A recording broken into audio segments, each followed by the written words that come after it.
भाजपा मुख्यालय पर मन की बात कार्यक्रम का प्रसारण पीएम मोदी के मन की बात कार्यक्रम का प्रसारण भाजपा मुख्यालय पर हुआ और भाजपा प्रदेश अध्यक्ष मदन राठौड़ ने कार्यकर्ताओं के साथ में मन की बात कार्यक्रम को सुना। प्रसारण के दौरान कैबिनेट मंत्री जोगाराम पटेल भी मौजूद रहे। तो मन की बात कार्यक्रम का आज प्रसारण हुआ। बीजेपी कार्यालय में भी मन की बात कार्यक्रम का प्रसारण हुआ। भाजपा मुख्यालय पर इस कार्यक्रम का प्रसारण हुआ और बीजेपी प्रदेश अध्यक्ष मदन राठौड़ ने पीएम मोदी के मन की बात कार्यक्रम को देखा और सुना और इसी के साथ में कैबिनेट मंत्री जोगाराम पटेल भी इस दौरान उनके साथ में मौजूद रहे। तो पीएम मोदी के मन की बात कार्यक्रम का प्रसारण भाजपा मुख्यालय पर हुआ।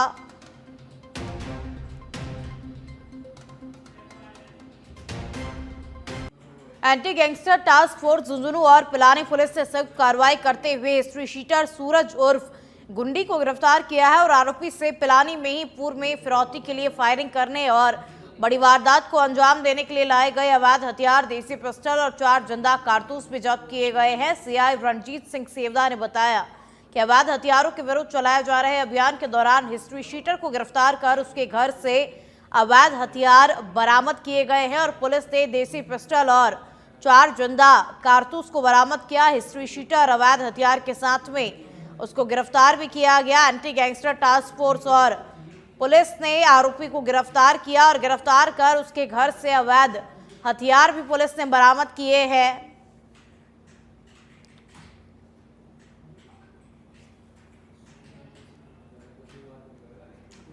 बीकानेर के सदर थाना पुलिस ने इनकम टैक्स विभाग में नौकरी दिलवाने के नाम पर 21 लाख की ठगी करने वाले को गिरफ्तार किया है। पुलिस ने उससे लाखों रुपए की वसूली भी की है और थानाधिकारी दिग्पाल सिंह के अनुसार रामपुरा बस्ती निवासी राजेश कुमार सिंह से ये ठगी की गई है। और आपको बता दें, शेष 2 आरोपी को गिरफ्तार किया गया है। शेष 2 आरोपियों की गिरफ्तारी अभी बाकी है, उनकी तलाश चल रही है। तो इनकम टैक्स में नौकरी दिलाने का झांसा दिया गया।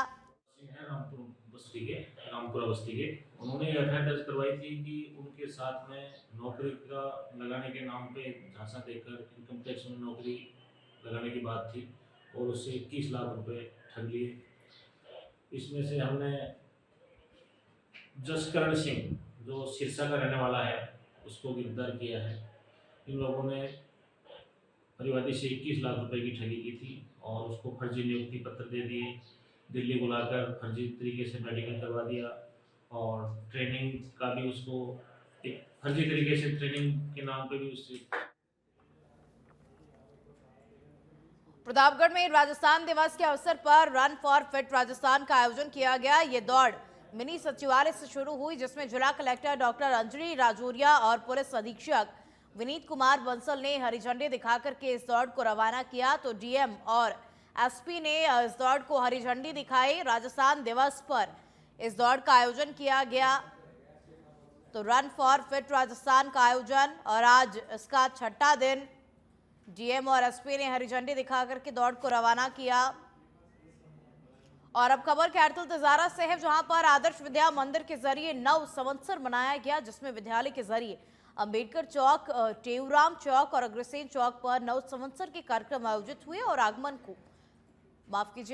को तिलक लगाकर और पत्रक बांटकर नव संवत्सर की शुभकामनाएं भी दी गई। तो आदर्श विद्या मंदिर के जरिए ये कार्यक्रम आयोजित किया गया। अग्रसेन चौक पर कार्यक्रम का आयोजन हुआ।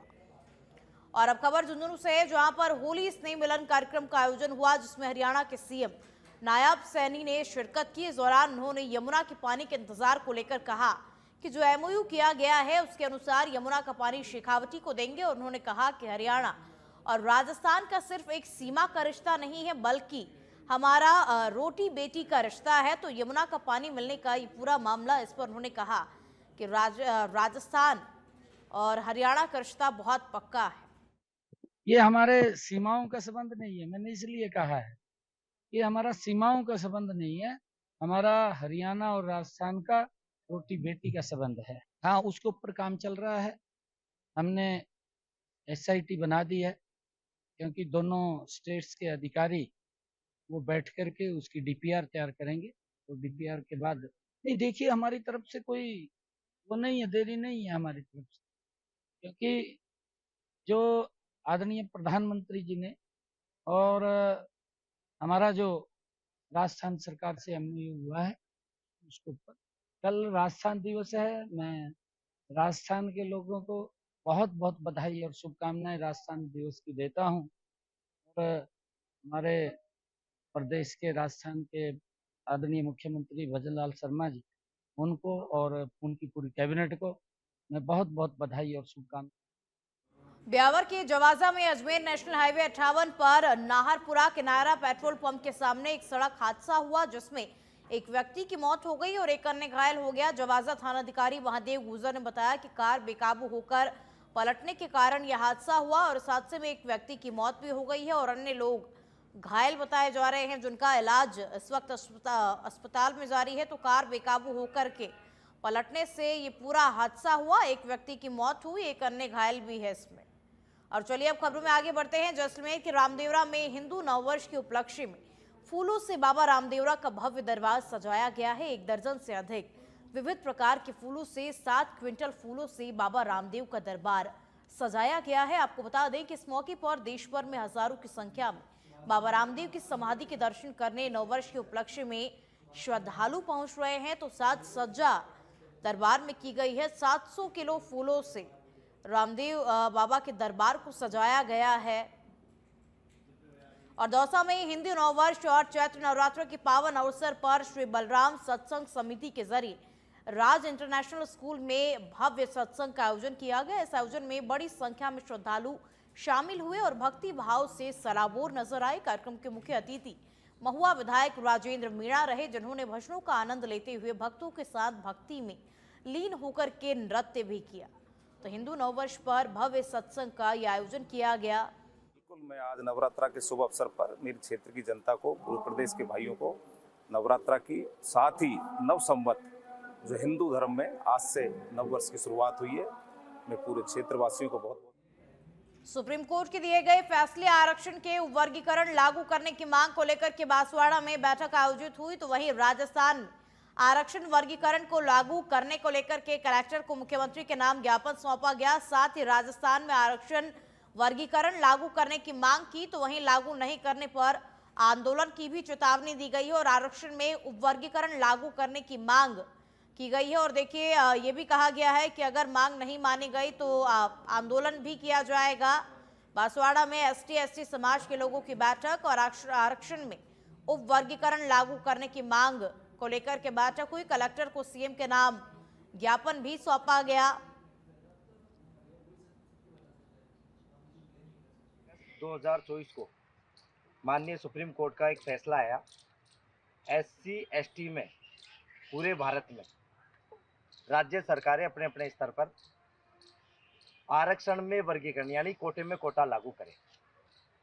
उसको लेकर पूरे राजस्थान से करीब 6 अगस्त को 50 से ज़्यादा जो जातियाँ हैं SC और ST की, इन सबको मिला के ऐसे प्रमुख लोगों ने हमने जयपुर में एक बैठक करी और एक बैठक में हमने एक आरक्षण संघर्ष समिति, आरक्षण से वंचित संघर्ष समिति का एक हमने गठन किया और उस संघर्ष समिति का अभी संगठन संरचना को लेके हम काम देख रहे हैं। और अभी हम पूरे राजस्थान में जाकर इस विषय को जो माननीय सुप्रीम कोर्ट ने दिया है कि इतना संवेदनशील विषय है कि आज तक की जितनी भी सरकारें, चाहे वो बीजेपी की सरकार हो और चाहे वो कांग्रेस की सरकार हो, लेकिन आज तक इन वंचित समाजों की देश आज़ाद होने के 75 साल बाद भी सुनवाई नहीं हुई। हमारे नेता आ रहे हैं, संगठन के नेता हमारे साथ में आ रहे हैं, लेकिन केवल भाषण देने के बाद में भूल जाते हैं। तो हमारा सबसे अब स्पष्ट संदेश है कि दलित, ST/SC जो वंचित है वो पूरे राजस्थान में अब एक हो चुका है। आज हमने प्रदेश स्तर से हमारे पदाधिकारियों को यहाँ बुला करके ये बैठक करी है। ये तो मात्र बैठक है, लेकिन अब हम पूरे राजस्थान में इसको जन आंदोलन के रूप में लेना चाहूंगा। हमारे संगठन के पदाधिकारियों से भी हम कह रहे हैं कि पंचायती राज चुनाव से पहले सरकार हमारे इस मांग पर ठोस कदम उठाए।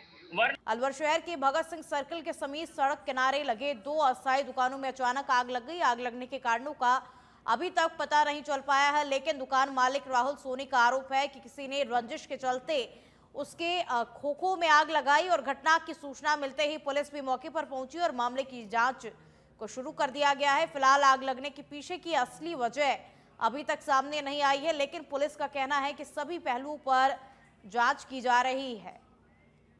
पाली के बाली मैचैत्र नवरात्रि पर फालना स्थित प्रसिद्ध रावला में स्थित कुलदेवी नागणेशी माता मंदिर में ठाकुर अभिमन्यु सिंह ने मंदिर में पंडितों द्वारा विधि विधान से पूजा अर्चना कर महाआरती की गई और इस दौरान मंदिर में आस्था की भीड़ उमड़ी। अब खबर सीकर से है, जहां पर खेत में पेड़ पर युवक का शव लटका हुआ मिला है। खाटू श्याम जी सड़क मार्ग पर एक खेत में युवक का शव लटका हुआ मिला। सड़क किनारे गुजर रहे युवक ने शव देखकर पुलिस को इस बात की सूचना दी और मौके पर पहुंची पुलिस ने शव को नीचे उतारकर जिला अस्पताल की मोर्चरी में रखवाया। फिलहाल पुलिस मामले की जांच कर रही है। तो युवक ने अपनी जीवन लीला को समाप्त कर ली, फांसी का फंदा लगा करके आत्महत्या युवक ने कर ली। पुलिस इस पूरे मामले की जांच कर रही है।